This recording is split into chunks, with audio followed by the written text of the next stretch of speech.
తాకట్టులో ఉన్న బంగారానికి తక్షణ విముక్తి. ఈ రోజు మార్కెట్ రేట్ క్యాష్ మీ చేతిలో. శివ గోల్డ్ కంపెనీ, మీ నమ్మకానికి మా హామీ.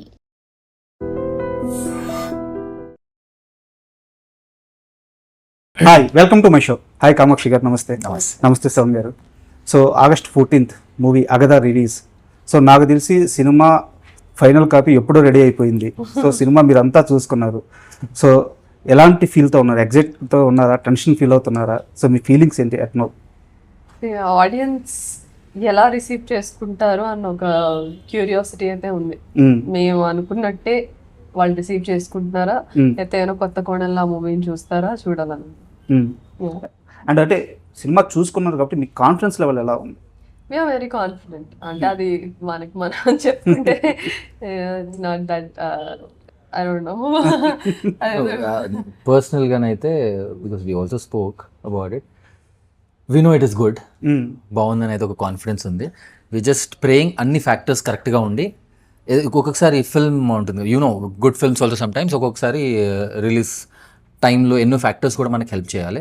సో అంతా సరిగ్గా ఫిల్మ్ ఎలాగైతే తీసామో మేము అన్ని అనుకూలంగా జరిగాయో అలాగే మిగతా ఫ్యాక్టర్స్ కూడా రిలీజ్ టైంలో ప్రతి ఒక్కటి కరెక్ట్గా ఉండాలని, అందుకే ప్రమోషన్స్ అయినా ఏదైనా వీలైనంత వరకు కరెక్ట్గా పడితే అప్పుడు ఫిల్మ్ పక్కా నడుస్తుంది అనే లోపల ఒక సటిల్ కాన్ఫిడెన్స్ అయితే ఉంది. దీస్ డేస్ మూవీ చేయడం ఒక ఎత్తు అయితే దాన్ని ప్రమోట్ చేసి ఆడియన్స్ లోకి తీసుకెళ్లడం ఇంకొక ఎత్తు అయిపోయింది. మూవీ చేయడం కన్నా చాలా కష్టం అయిపోయింది. సో ఆ విధంగా చూసుకుంటే ఒక చిన్న ఎక్కడో ఒక భయం అనేది కాదు కానీ ఒక క్వశ్చన్ మార్క్ అయితే ఉంది. We are not stars, yes we are good actors, people has appreciated our performances. So ఈ మధ్య అంటే అందరూ ఒక స్టార్ ఉంటే తక్కువని థియేటర్కి వెళ్ళిపోతారు. అది మంచి సినిమానా చెడ్డ సినిమానా, బాగుందా బాగాలేదు పక్కన పెట్టేస్తే ఒక మినిమం గ్యారంటీ అన్న ఒక సెన్స్తో వెళ్ళిపోతారు. కొత్త యాక్టర్స్ లైక్ అజ్ మేము ఉన్నప్పుడు ఒక థాట్ వస్తుంది, ఓటీటీలో చూడొచ్చులే ఏముంది తర్వాత చూద్దాంలే అనేది ఒకటి వస్తుంది. ఇంత మంచి మూవీ అయినా మళ్ళీ తర్వాత మీమ్స్ చేస్తారు, as Telugu industry we failed, TFI failed అని మీమ్స్ వస్తాయి. మీ పొలిమేర విషయంలో ఎగ్జాక్ట్ ఇదే జరిగింది. ఏది వన్ అప్పుడు అవును. కొంతమంది ఇన్స్టాగ్రామ్లో అక్కడికి డీమ్స్ పెడుతుంది, when is it releasing on OTT, which OTT. నాకు ఏం ఆన్సర్ ఇవ్వాలి వాళ్ళకి? అంటే అరే ఫస్ట్ థియేటర్లోకి వచ్చింది, ఇంకా రాను కూడా రాలేదు. యాక్టర్స్ స్టార్స్ పక్కన పెట్టేస్తే మంచి సినిమాటిక్ ఎక్స్పీరియన్స్, థియేటర్ ఎక్స్పీరియన్స్ చేసే మూవీ ఇది. ఎందుకంటే థ్రిల్లర్స్ జనరల్గా చిన్న స్క్రీన్లో కన్నా పెద్ద స్క్రీన్లో చూసినప్పుడు ఆ ఫీలింగ్ ఇంకా ఎక్కువ ఉంటుంది. అండ్ ఆ విజువల్స్కి మేకింగ్కి రాజు గారు is known for his huge humongous sets. మీకు తెలుసు ఆయన ఒకప్పుడు ఎలాంటి సెట్లు వేయించారు. సో ఆ డీటెయిలింగ్ అవంతా మనం బిగ్ స్క్రీన్ మీద చూస్తే సలార్లో ఒక డైలాగ్ ఉంటుంది, ఆ సీల్ పుట్టించిందే వాడు అని. అది స్టార్ట్ చేసిందే ఆయన, ఆ సెట్ కానీ ఆ గ్రాండియర్ కానీ. సో అయితే రాజుగారి ప్రస్తావన వచ్చింది కాబట్టి అడుగుతున్నాను. యాక్చువల్గా రాజుగారి దగ్గర ట్రావెల్ అయిన అతి కొద్ది మందికి మాత్రమే, దగ్గరగా ట్రావెల్ అయిన వాళ్ళకి అర్థమవుతుంది రాజుగారితో జర్నీ అంత ఈజీ కాదు. చాలా మొండి మనిషి ఆయన. అంటే జర్నీ తర్వాత వచ్చే రిజల్ట్ బాగా హ్యాపీ వస్తుంది ఆయనతో కలిసి ట్రావెల్ అయ్యేటప్పుడు. బట్ ఆయనతో జర్నీ మాత్రం చాలా స్ట్రగుల్స్ ఫేస్ చేయాల్సి ఉంటుంది, చాలా ఛాలెంజెస్ ఫేస్ చేయాల్సి ఉంటుంది. ఈ సినిమా విషయంలో మీ ఇద్దరు ఫేస్ చేసిన బిగ్గెస్ట్ ఛాలెంజ్ ఏంది? సో యాజ్ అన్ యాక్టర్ నా వర్కింగ్ ప్రాసెస్, నేను ఒక మూవీకి ప్రిపేర్ అయ్యే ప్రాసెస్ డిఫరెంట్గా ఉండింది. సో రాజు గారితో is a very different process. So దానికి అడాప్ట్ అవ్వడానికి నాకు కొంచెం టైం పట్టింది. ఓకే. సో నేను ఒక బౌండ్ స్క్రిప్ట్ తీసుకొని ఒక బౌండరీస్ గీసుకొని క్యారెక్టర్ ఇలానే ఉండాలి అని అనుకునే మనిషిని అనమాట. అంటే బ్లైండ్గా కాదు, after many months of homework ఆ కంక్లూజన్కి వస్తాను నేను. బట్ రాజు గారితో ఎలా అంటే he asks his actors to come with an open mind. I want you to perform, but I want you to not study the character because I am doing that for you and you have to trust me. Okay. So for the first time as an actor ga oka movie anedi collaborative process అని నేను ఎప్పుడూ నమ్ముతాను. But నేను అనుకునేదాన్ని ఒక యాక్టర్గా ఇది నా డ్యూటీ, నేను నా క్యారెక్టర్ హోంవర్క్ చేసుకొని ఎలా ఉండాలి, ఏంటి, ఎలా మాట్లాడాలి, ఏ డిక్షన్ వాడాలి, ఏ స్పీడ్లో ఏ పేస్లో ఒక క్యారెక్టర్ మాట్లాడాలి, ఎలా నడవాలి, ఎలా చూడాలి అని నా డ్యూటీ కదా అదంతా చేయడం అని. బట్ ఈ మూవీకి ఎలా అనిపించిందంటే if you are blindfolded and if somebody says ఒక ఏమంటారు ఒక పెద్ద మౌంటైన్ ఆర్ హిల్ పైకి తీసుకెళ్ళి నువ్వు ఇప్పుడు ఇక్కడ ఉన్నావు, నేను చెప్పినట్టు నువ్వు అడుగులే, నువ్వు పడిపోవు నడిపించాడు. అని అంటే ఇంకా అది బ్లైండ్ ట్రస్ట్, అది ఫిగరేటివ్లీ అండ్ లిటరల్లీ. సో అదే చేశాను అండ్ ఇట్స్ రైట్ కాల్. అలా రాజు గారిని బ్లైండ్గా ట్రస్ట్ చేసి ఆయన చెప్పినట్టు నడుచుకొని ఆయన చెప్పినట్టు సినిమాలో చేసిన హీరోయిన్స్ ఇప్పుడు బిగ్గెస్ట్ స్టార్స్ ముంబైలో సెటిల్ అయిపోయి ఉన్నారు. నేనైతే ఇక్కడే సెటిల్ అవుతానండి, మీరు వెళ్ళిపోమన్నా నేను వెళ్ళను. మీ ఎక్స్పీరియన్స్ చెప్పండి, మీకు బిగ్గెస్ట్ ఛాలెంజ్ అనిపించింది? ఫస్ట్ నేను ఆల్రెడీ రాజు గారితో నా సెకండ్ ఫిల్మ్ కాబట్టి సో ఒక సెన్స్ ఉండే నాకు రాజుగారి థాట్ ప్రాసెస్, వర్కింగ్ స్టైల్, ఏం ఎక్స్పెక్ట్ చేస్తారు యాక్టర్స్ నుంచి అనేది. Of course as a creator only తనలో ఒక డిఫరెన్స్ ఉంది. డర్టీ హరి తను ఎలాగైతే అప్రోచ్ అయ్యారో దీని అప్రోచ్ అయ్యే స్టైల్లోనే తన థాట్ ప్రాసెస్లో డిఫరెన్స్ ఉంది నాకు. అది ఆ ఒక్క డిఫరెన్స్ తప్ప నేను ఏం ఎక్స్పెక్ట్ చేయాలో నాకు తెలుసు. What I should and what I should స్కూల్కి వెళ్ళున్నారు కాబట్టి అది ఉండే. దీంట్లో వేరే రకమైన ఛాలెంజెస్ డెఫినెట్గా ఉండే. బట్ నేను ఇంకోటి జెన్యున్గా స్ట్రాంగ్గా బిలీవ్ చేస్తాను, మోర్ ఆర్ లెస్ ఇది common factor. You know creative, intelligent people are stubborn. So then I have done enough work to experience these kind of people. ఇంకో విషయం ఏంటంటే ఈ సెట్ లో everybody are stubborn, everybody were stubborn. నేను creative space లో I was stubborn, he was stubborn, జో everybody was stubborn. But when it came for creative ఇన్స్టింక్ట్కి వచ్చేసరికి ఇంకా మేము అందరం we are like he is the captain of ship, we have to give it. So ఆ professionalism మమ్మల్ని save చేసింది, లేకపోతే అందరు స్టబన్ పీపుల్ ఉన్నారు సెట్లో. సూపర్. అయితే అగదా గురించి కాస్త పక్కన పెడితే నాకు మీ ఇద్దరికి సంబంధించిన పర్సనల్ అంటే మీ వ్యక్తిగత జీవితానికి సంబంధించిన ఒక చెరువు క్వశ్చన్ ఉంది.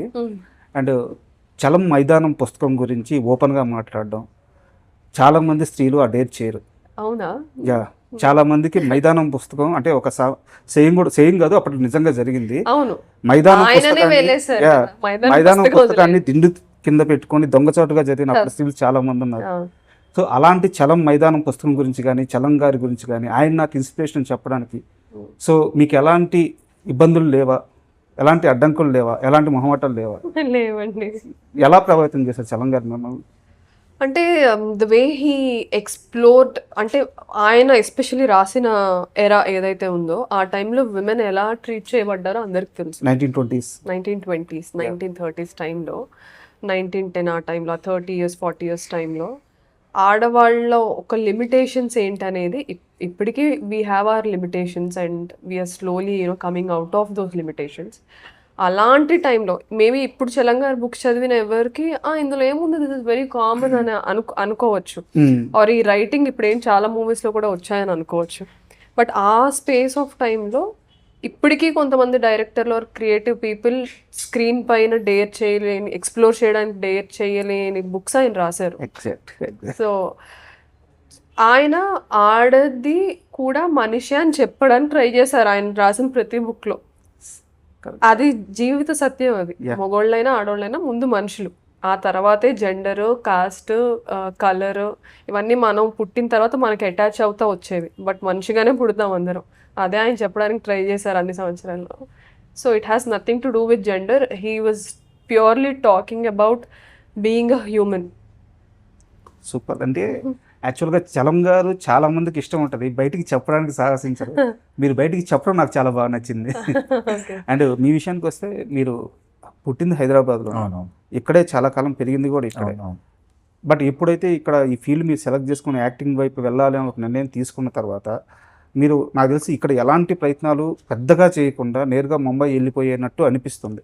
సో ఆ చాయిస్ తీసుకోవడానికి, ఆ స్టెప్ తీసుకోవడానికి, ఆ డిసిషన్ తీసుకోవడానికి కారణం ఏంటి? అప్పటికే ఇక్కడ టాలీవుడ్ చాలా ఎక్కువ ఆపర్చునిటీస్ ఉన్నాయి. సో మీరు అక్కడికి వెళ్ళి మళ్ళీ టెలివిజన్లో సూపర్ క్లిక్ అయ్యారు. సో ఇక్కడ అప్పటికి టెలివిజన్ చాలా బిగ్గెస్ట్ ప్లాట్ఫామ్ ఉంది ఇక్కడ. సో అక్కడికి వెళ్ళడానికి రీజన్ ఏంటి? Semi conscious, semi sub conscious. నిజం చెప్పాలంటే కాన్షియస్ ఎందుకంటే నేను బేసిక్గా I was more in to sports. Okay. So నేను అసలు ఈ ఇండస్ట్రీకి వస్తాను అని మేబీ అనుకోలేదు ఎప్పుడు నేను. I was a professional cricketer playing for professionally for state and all of that. Okay. So అనుకోలేదు నేను. One more factor, most creative are all these kind of ప్రొఫెషన్లో చదువు మీద ఇంట్రెస్ట్ ఉండేది, నాకు ఎప్పుడు ఇంట్రెస్ట్ లేకుండే. అది ఫస్ట్ విషయం. సో అది కాకుండా మీరు అంటే తను డాక్టర్, తనకి ఇంట్రెస్ట్ ఉండలే కానీ చదువు రాలేదు నాకు ఇంట్రెస్ట్ లేకుండే. సో యా, సో దాని నుంచి then I was always into sports. For some reason అది నేను కన్సిస్టెంట్గా వాట్ ఎవర్ రీజన్స్ దాన్ని నేను then I got into this. Why Bombay అనే దానికి ఆన్సర్ ఇవ్వాలి అంటే 1-2 ఆ టైంలో నిజం చెప్పాలంటే తెలియనితనం అనొచ్చు, బుద్ధిలేనితనం అనొచ్చు, నాకు తెలియదు నిజం చెప్పాలంటే. It was the age, it was blindness. నేను నిజం చెప్పాలంటే ఇప్పుడు if you ask me today if I want be part of the industry maybe I'll say no. Like I might not, because I feel excited about many more things also in life. But ఆ టైంలో నాకున్న understanding, నాకున్న లోకజ్ఞానంతోని ఇంకొకటి అనుకోకుండా కైలాష్ ఖేర్ గారు ఎవరో తెలియదు అప్పటికి, ఇండస్ట్రీకి ఇంట్రడ్యూసే కాలేదు. తనదేదో ఆడిషన్ అయింది, నేను అప్పుడు అనుకుంటున్న యాక్టర్ అయిదాము అని. ఎలాంటి ట్రైనింగ్ లేదు, నాకేం తెలియదు, నాకు ఆడిషన్ వేయడం కూడా తెలియదు. అనుకోకుండా ఒక ఆడిషన్ ఇక్కడ అవుతుంటే కైలాష్ ఖేర్ ఆ టైంలో MTV మ్యూజిక్ ఆల్బమ్స్ క్రేజ్లో ఉండే కదా, MTVకి దానికి ఒక ఆడిషన్ అయింది, ఇచ్చాను, సెలెక్ట్ అయ్యాను, రామోజీలో షూట్ చేశారు. సో మైండ్ స్టార్ట్స్, నీ లిమిటెడ్ అండర్స్టాండింగ్ నా mind maybe I should go to Bombay అన్న టైప్లో వెళ్ళాను నేను. చాలా సార్ నాకు అదే కొంచెం ఏంటంటే విచిత్రంగా అనిపించింది, ఇక్కడ ఇంత పెద్ద ప్లాట్ఫామ్ ఉంది, సో ఏజ్ కూడా నోబడీ నోస్. అంటే తను తెలుగు చాలా మందికి తెలియదు, తను చెప్పాలి నోరు విప్పి. అదొకటి అయింది. దాని తర్వాత నాకు అంటే I am person who likes to prepare or do what best ఏదైనా ఉండని అండి అది. So I thought I need to train myself. Once I decide I need to be an actor, I need to train. Super. So FTIకి వెళ్ళాలనేది ఒక లోపల ఒక thought ఉండే నాకు. సో అదొక మోటివేషన్ కూడా అటు వెళ్ళడానికి. దెన్ న్యాచురల్గా ఆ సర్కిల్, ఆ ల్యాండ్లో పడ్డాక then I natural transition to Bombay. Then television, then I was on AD, then again I stopped, again I acted. So అలా వెళ్ళిపోయాను అంతే. దీనికి పెద్ద కాంపిటేటివ్ క్రికెట్లో మీరు జర్నీ చేస్తున్నప్పుడు మీరు అప్పుడు ఒక బిగ్గెస్ట్ స్టార్తో ఆ జర్నీ ఏదన్నా ఎక్స్పీరియన్స్ చేసింది ఉందా? అంటే ఇప్పుడు బిగ్ స్టార్, అప్పుడు మీతో కలిసి Rayudu, I played with Gambhir, Ambati Rayudu, Gautam Gambhir. Okay. Though of course they were also not that big that time. yeah. So I've played like ఏదో ప్రతి మ్యాచ్ అని కాదు, బికాస్ ఇట్స్ తండలిలో, because I'm CBSE school student. మాకు అది ఇప్పుడు కూడా ఆ లీగ్ సిస్టంలో అది ఫేమస్ అవ్వదో నాకు తెలియదు. బట్ ఆ టైంలో it was a very big league for CBSE schools. All CBSE schools used to meet. So and ఆ టైంలో HPS హోస్ట్ చేసింది, నేను HPSలో చదువుకున్నాను. So he happen to, so అలాంటివి అయ్యాయి. Rayudu is a local star. Rayudu was a local star by then. అంటే ఒకటి ఉంటుంది కదా, ఒక బస్ క్రియేట్ నడుస్తుంటుంది కదా.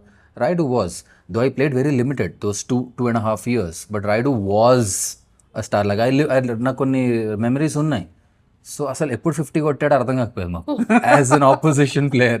ఎప్పుడు 50 అయిపోయిందని బ్యాట్ లేవేసి మాకు అర్థం కాకపోయేది, ఎప్పుడు కొట్టాడు రా అని చెప్పి. సూపర్. నాకు బాగా గుర్తు, అంటే ఈటీవీ న్యూస్ అని చెప్పి ఒక మీ ఇద్దరికి ఐడియా ఉంటుంది కాబట్టి, తెలుగు వాళ్ళే కాబట్టి, దాంట్లో ఒక అదే మెయిన్ బులెటిన్ ఉంటుంది. దాంట్లో వచ్చేసి అంబటి రాయుడు అని ఒక కుర్రాడు సూపర్ ఆడుతున్నాడు, నెక్స్ట్ సచిన్ కాబోతున్నాడు అని చెప్పేసి ఈటీవీ న్యూస్ లో చెప్పారు. ఆ రోజు చాలా చిన్న వయసు. ఇంకో సచిన్ అనగానే అసలు ఎక్కడికి వెళ్ళిపోతాడు ఈ కుర్రాడు అనిపించింది. బట్ ఓకే, టైం వేరేలాగుంది. అండ్ మీరెందుకు చాలా మందికి అబద్ధాలు చెప్తున్నారు? నేను డాక్టర్ అయ్యాను, తర్వాత కాలంలో డిసిషన్ తీసుకునే ప్రాసెస్లో సినిమా మీద ఇష్టం వచ్చింది. సో నేను థియేటర్స్ చేస్తూ తర్వాత మళ్ళీ ఇండస్ట్రీ వైపు వచ్చాను ఛాన్సుల కోసం అని చెప్పేసి మీరు చాలా ఇంటర్వ్యూలో చెప్పారు. బట్ అది అబద్ధం కదా. మీ నాన్నగారు DOP, చిన్నప్పటి నుంచి DOP కాదు, సెకండ్ యూనిట్ కెమెరా. ఓకే. చిన్నప్పటి నుంచి సినిమా ప్రభావం మీ మీద ఉంది? లేదా? నిజంగా నిజమైంది. Because my father has put me away from the industry. Okay. So ఏ రోజు నువ్వు ఇందులోకి రావాలి ఆర్ ఇన్ఫ్యాక్ట్ ఆయన రావద్దు అన్నారు.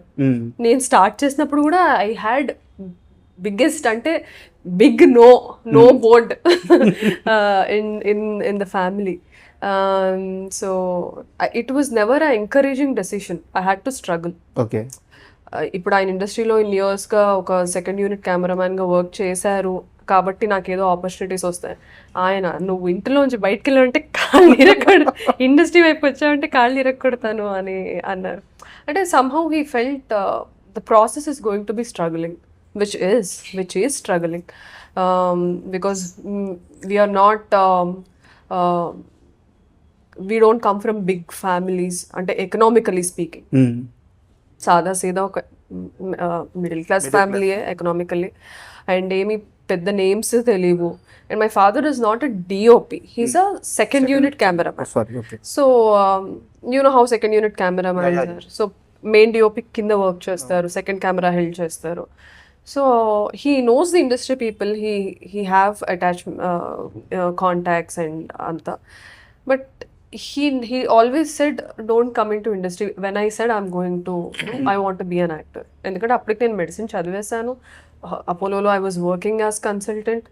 అండ్ ఆ వర్క్ చేస్తున్నప్పుడే ఈవినింగ్స్ నేను ఎవ్రీడే థియేటర్కి వెళ్ళేదాన్ని.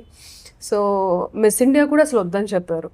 ఇన్ఫ్యాక్ట్ నేను చైనాలో ఫైనల్ ఇయర్ ఇంటర్న్షిప్ చేస్తున్నప్పుడు I told my ma'am that నేను మిస్ ఇండియా పార్టిసిపేట్ చేయడానికి ఇండియా వద్దామని. నా ఒరిజినల్ ప్లాన్ ఏంటంటే అక్కడే ఉండి పీజీ చేసుకుందాము, బికాస్ అక్కడ టాపర్స్కి అందరికీ ఫ్రీ పీజీ సీట్ ఉంటుంది టాప్ 10 స్టూడెంట్స్కి. So I was always there in top 10. So I said I'll come participate చేసి వెనక్కి వెళ్ళిపోతాను అనేసి. Then my father said, I told it's going to be expensive because pageantries are very expensive. We have to groom ourselves. So my father said simply, నేను చిల్లిగా అవ్వ కూడా ఇవ్వను అని. Fine, I will make my money అని I started doing part times. అంటే literally నేను ఎంత hard work చేశాను అంటే, మార్నింగ్ 6 o'clockకి హాస్పిటల్లో డ్యూటీ ఇంటర్న్షిప్ చేసినప్పుడు మాకు రొటేషన్స్ ఉంటాయి. 6 o'clockకి డ్యూటీ ఎక్కితే మధ్యాహ్నం 12 వరకు మాకు బ్రేక్ ఉండదు. మధ్యలో ఒక 10 minutes రౌండ్స్ అయిన తర్వాత తినడానికి ఒక 10 minutes ఉంటుంది. 12 o'clockకి డ్యూటీ దిగి I use to take my electric bike, go to a Indian restaurant, and I use to work as a part time dancer. అక్కడ ఇండియన్ డాన్స్ అంటే చాలా ఇష్టం చైనీస్ వాళ్ళందరికీ. సో 12:30 నుంచి 2 వరకు ఐ యూస్ టు గివ్ 12:30కి ఒక performance, 1కి ఒక పర్ఫార్మెన్స్, 1:30కి ఒక పర్ఫార్మెన్స్, 2కి ఒక పర్ఫార్మెన్స్. సో 4 performances ఇచ్చి వాళ్ళు ఫ్రీ లంచ్ పెట్టేవాళ్ళు. I use to eat that free lunch, then come back to hospital by 2:30 or 2:15. చాలా క్లోజ్ బై ఉండేది. Then again I use to work till 8 o'clock. 8 o'clockకి మళ్ళీ ఈవినింగ్ వెళ్ళి 8 o'clock ఒక performance, 8:30కి ఒక పర్ఫార్మెన్స్, 9కి ఒక పర్ఫార్మెన్స్, 9:30కి ఒక పర్ఫార్మెన్స్ ఇచ్చి I use to again eat free dinner, then again come back. ఒక్కొక్కసారి నాకు నైట్ డ్యూటీస్ పడేవి మార్నింగ్ 6 వరకు. సో నైట్ ఇంటికి వచ్చి I use to just revise next day ఏమేమి పేషెంట్స్ మాకు ఉంటాయి కదా షీట్స్ అన్ని చేసి పడుకునేసరికి I hardly use to get 5 hours of sleep every day. So ఇలా నేను ఆల్మోస్ట్ 1 year చేశాను to save my money, because my father said I'm not going to pay your money, నీ dream you have to work hard, నేనైతే encourage చేయట్లేదు అనేసి. So I told my mom okay fine, నా dream నేనే hard work చేసుకుంటాను. So it was always ఆ opposition and friction అయితే ఉండింది. There's nothing to deny about it. And yes, he has been in the industry, but I was nowhere close to the industry. I only know my father works in industry. I don't know anybody from the industry. And నేను ఎప్పుడు వాడుకోవాలని కూడా అనుకోలేదు. నా dream ఇది, నా కష్టంపై నేనే ఎదుగుతాను. Fine, fair enough. మీరు భయం వల్ల సపోర్ట్ చేయలేదా, లేకపోతే అతి జాగ్రత్త వల్ల సపోర్ట్ చేయలేదు, అదంతా secondary discussion. My dream I will work hard. నా దాంట్లో జెన్యూనిటీ, నా కష్టంలో జెన్యూనిటీ ఉంటే ఆపర్చునిటీస్ అవే వస్తాయని నమ్మాను. అండ్ టుడే ఆ నమ్మకం నిజమైంది. అంటే అంత ఈజీగా వచ్చిన సక్సెస్ కాదు ఇది, చాలా జర్నీ ఉంది. చాలా, నేను I just told you one instance అంతే. అండ్ మళ్ళీ అగదా విషయానికి వస్తే, టీజర్లో చాలా ఫ్రేముల్లో ఆ విగ్రహం కనిపిస్తుంది మెయిన్గా. సో సినిమా కథకి ఆ విగ్రహానికి ఏంటి లింక్ ఏంటి అంటే మీరు చెప్పకపోయినా అది ఎంత ఇంపార్టెంట్ చెప్పండి. చాలా చాలా చాలా చాలా ఇంపార్టెంట్. రాజు గారు చాలా దగ్గర ఉండి, మీరు ఆ మూవీలో ఆ విగ్రహానికి ఎస్టాబ్లిష్మెంట్ షాట్ ఉంది, ఇఫ్ యు సీ, అది చాలా దగ్గరుండి చేయించారు. ఐస్ దగ్గర నుంచి, చేతికుండే పోస్చర్స్ నుంచి, ఆ అమ్మవారికి ఉన్న ముద్రలు కూడా చాలా డీటెయిలింగ్గా ఆయన స్క్రిప్ట్కి సింక్ అయ్యేలాగా చేయించుకున్నారు. సో చాలా చాలా ఇంపార్టెన్స్ ఉంది. అండ్ ఎవ్రీడే అక్కడ కూర్చున్న ప్రతిసారి we use to feel very calm. నేను ఆల్మోస్ట్ షూట్ ఇంకా స్టార్ట్ అవ్వలేదు అన్నప్పటికీ నేను వెళ్ళి అక్కడే కూర్చునేదాన్ని. అండ్ టీజర్ చూసిన తర్వాత మీ క్యారెక్టర్ గురించి ఒక సమ్ ఐడియా వచ్చింది, బట్ మీ క్యారెక్టర్ గురించి కొంచెం ఫ్లక్చుయేషన్స్ కొన్ని గుడ్ ఫ్రేమ్స్ కనిపిస్తున్నాయి. అంటే ఓవరాల్ గా కొంచెం నెగిటివ్ షేడ్ కూడా అర్థమవుతుంది, కానీ కొంత గుడ్ ఫ్రేమ్స్ కూడా కనిపిస్తున్నాయి. సో మీ క్యారెక్టర్ ఎలా ఉండబోతుంది? దట్ ఈస్ ద ఫ్యాక్టర్, అదంతా ఓపెన్ చేయలేము, అందుకే కూడా టీజర్లో ట్రైలర్లో మీకు అనిపించినట్టు ఉంది. Of course the divine representation అనొచ్చు, లేకుంటే ద ఉమెన్ పవర్ అనొచ్చు, తనది క్లియర్ ఉంది, నాది కన్ఫ్యూజన్ ఉందని తెలుసు. తన రోల్ మూవీ చూసాక మీమ్స్ ఏమో తెలుసా, మస్తు షేడ్స్ ఉన్నాయి అదే సార్ శ్రవణ్.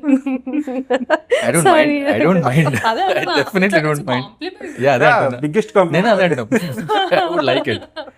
సో షేడ్స్ ఉన్నాయి, అందుకే కొంచెం నా my part of me being ట్రైలర్లో టీజర్లో, ఇప్పుడు ట్రైలర్ వస్తుంది అనుకోండి, ఇంకా రాలేదు, 3rd August వస్తుంది. సో కొంచెం జాగ్రత్త అయితే పడవలసి వచ్చింది because of the amount of shades I have. So I'm also excited. దానికంటే ఎక్కువ మాట్లాడలేదు నేను కూడా. ట్రైలర్లో ఇంకొంచెం అర్థమైద్ది. So but he killed it. ఈసారి ఆయనకి బెస్ట్ యాక్టర్ అవార్డు వస్తే నేను తీసేసుకుంటానని.